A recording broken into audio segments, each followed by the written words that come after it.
തൃശൂർ വലപ്പാട് മണപ്പുറം ഫിനാൻസിൽ നിന്ന് 20 കോടി രൂപ തട്ടിയ കേസിലെ പ്രതി ധന്യാമോഹന്റെ പേരിലുള്ളത് 5 അക്കൗണ്ടുകൾ കേന്ദ്രീകരിച്ച് 5 വർഷത്തിനിടെ 8000 തവണകളിലായാണ് പ്രതി സാമ്പത്തിക ക്രമക്കേടുകൾ നടത്തിയത്. ധന്യാമോഹൻ കൊല്ലത്ത് ആഡംബര വീട് വാങ്ങിയെന്നും പോലീസ് കണ്ടെത്തി. ധന്യാമോഹനെ ഇപ്പോൾ അന്വേഷണ സംഘം ചോദ്യം ചെയ്യുകയാണ്. സൂരജ് സജീവ് വിവരങ്ങളുമായി. സൂരജ്, ഇവർ റമ്മി കളിച്ചും ഒക്കെ കുറേ പൈസ നഷ്ടപ്പെടുത്തിയിട്ടുണ്ട് എന്ന വിവരങ്ങളെല്ലാം ഇന്നലെ പുറത്തു വന്നതാണ്. ആഡംബര ജീവിതം, ധൂർത്ത്, ഇതെല്ലാം ഇവരുടെ ശീലമായിരുന്നു എന്നൊക്കെയുള്ളത്. ഇപ്പോൾ ചോദ്യം ചെയ്യൽ തുടരുകയാണോ?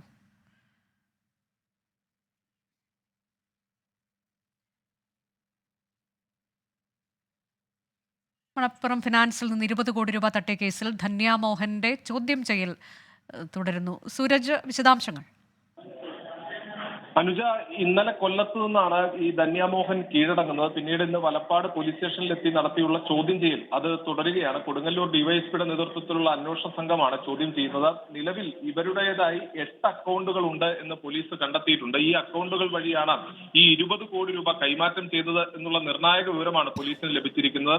ഇതിന്റെ അടിസ്ഥാനത്തിൽ ഈ 20 കോടി രൂപ ഇവർ എന്ത് ചെയ്തു, എങ്ങനെയാണ് ഇത് തട്ടിയത് എന്ന അടക്കമുള്ള കാര്യങ്ങളിൽ വിശദാംശങ്ങൾ തേടാനാണ് ഇപ്പോൾ പോലീസ് ശ്രമിച്ചുകൊണ്ടിരിക്കുന്നത്. അതോടൊപ്പം തന്നെ കുടുംബാംഗങ്ങളുടെ പേരിലടക്കം നിരവധി അക്കൗണ്ടുകളുണ്ട്.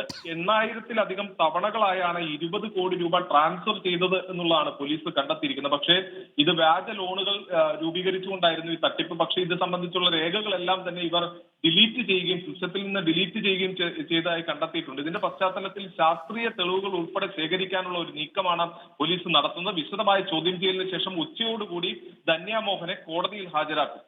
മണപ്പുറം ഫിനാൻസ് തട്ടിപ്പ് കേസ് പ്രതിയെ പോലീസ് ചോദ്യം ചെയ്യുന്നു.